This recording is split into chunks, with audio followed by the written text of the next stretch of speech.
एक बार की बात है, मंडी में बहुत भीड़ थी। ग्राहकों से पूरा बाजार खचाखच भरा हुआ था।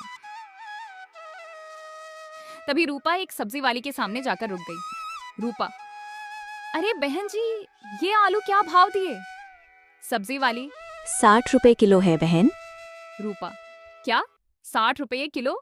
अरे बहन, ये आलू तो सड़े खराब से लग रहे हैं, ऊपर से ठीक से पके भी नहीं हैं। एक काम करो, 30 रुपए किलो कर लो और ये मिर्च भी आधा किलो तौल दो। अरे सारी लूटमारी यहीं करनी है क्या?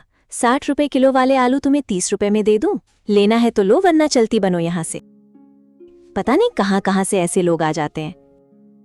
इस तरह रूपा बिना कुछ खरीदे खाली हाथ अपने घर लौट आती है। उधर शाम होने पर रोहित भी घर आ जाता है। उसके बूढ़े माँ बाप बिस्तर पर बैठे हुए थे। रूपा दाल चूल्हे पर चढ़ाकर रोटियां बना लेती है। सास, अरे बहू, आज फिर दाल बना ली। रोज रोज दाल खाकर अब मन ही नहीं करता। मन तो किसी का भी नहीं करता माँ जी, लेकिन खाना तो पड़ेगा ना। माँ, रहने दीजिए, कभी हालात अच्छे होंगे तो सब अच्छा बनेगा।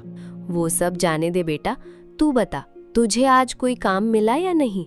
रोहित उदास होकर, माँ, आज भी मुझे कोई काम नहीं मिला। कोई बात नहीं बेटा, भगवान पर भरोसा रख, जल्द ही तुझे अच्छा काम मिलेगा। रूपा सबके लिए भोजन परोस देती है।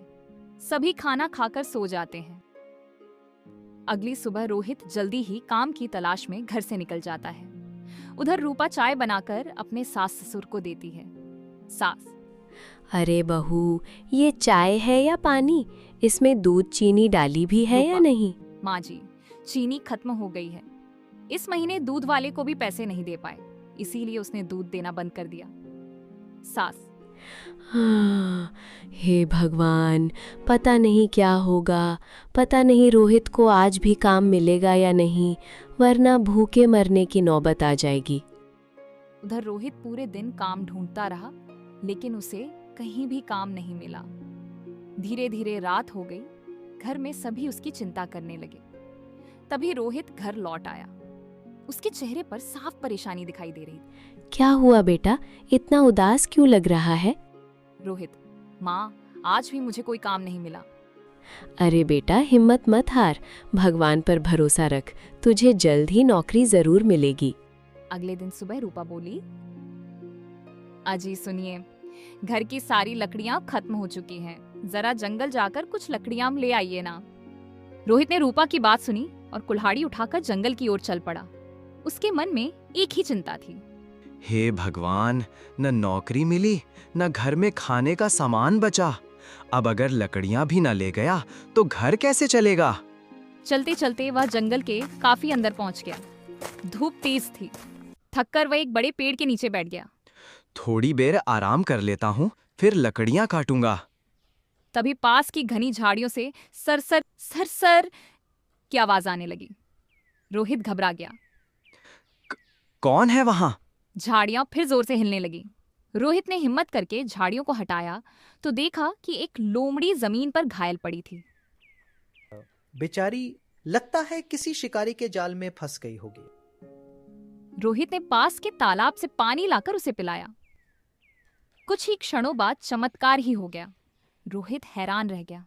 घायल लोमड़ी धीरे धीरे एक सुंदर रहस्यमयी स्त्री में बदल गई। रोहित डरते हुए बोला, आप कौन हैं? वह मुस्कुराई।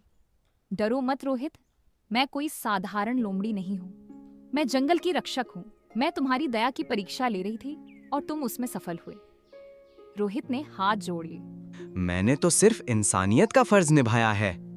स्त्री ने अपने हाथ से एक चमकता हुआ मिट्टी का घड़ा प्रकट किया। यह जादुई घड़ा है, लेकिन इसकी एक शर्त है। कैसी शर्त? इस घड़े से केवल खाने पीने की चीजें ही निकालना। अगर लालच में आकर सोना, चांदी, हीरे या कोई दूसरी चीज मांगे तो ये घड़ा हमेशा के लिए गायब हो जाएगा। तुम और गरीब हो जाओगे। रोहित बोला। मैं वचन देता हूँ कि मैं इस नियम को कभी नहीं तोड़ूंगा। वह स्त्री मुस्कुराई और पल भर में गायब हो गई। रोहित घड़ा लेकर खुशी खुशी घर पहुंचा। रूपा ने पूछा, अरे ये घड़ा कहाँ से लाए? रोहित ने पूरी बात बता दी। सास बोली, बेटा एक बार इसे आजमा कर तो देखो। रोहित ने घड़े पर हाथ रखा और कहा, हे जादुई घड़े, थोड़ा दाल और चावल दे दो। अचानक घड़े के अंदर से सुगंधित दाल और बढ़िया चावल निकलने लगे। सबकी आंखें खुली की खुली रह गईं। रूपा खुशी से बोली, अगर रोज इतना अनाज मिलता है तो थोड़ा बाजार में बेच भी देते हैं। रोहित ने सिर हिलाया। धीरे धीरे वे घड़े से दाल, चावल, आटा, मसाले, घी और दूसरी खाने की चीजें निकालकर मंडी में बेचने लगे। ईमानदारी से व्यापार करते करते उनकी आमदनी बढ़ने लगी। कुछ ही महीनों में उनका नया घर बन गया। घर में खुशहाली लौट आई, लेकिन पड़ोस में रहने वाला रघु यह सब देखकर जलने लगा। वह अपनी पत्नी से बोला, कल तक इनके घर में खाने को नहीं था, अचानक इतने अमीर कैसे बन गए? उसकी पत्नी बोली, जरूर कोई राज है। रघु ने कई दिनों तक छिपकर रोहित के घर पर नजर रखी। एक दिन उसने खिड़की से देखा कि रोहित जादुई घड़े से दाल और चावल निकाल रहा है। रघु की आंखें लालच से चमक उठी। तो सारी दौलत का राज यही घड़ा है। उस रात जब पूरा परिवार गहरी नींद में सो गया, रघु चुपके से दीवार फांदकर घर के अंदर घुसा। उसने धीरे से जादुई घड़ा उठाया। रघु मुस्कुराया। अब देखता हूँ रोहित, कल से सारा धन मेरा होगा। घड़ा लेकर वह दबे पांव अपने घर लौट आया। उसे बिल्कुल अंदाजा नहीं था कि लालच की राह हमेशा मुसीबत की ओर ले जाती है।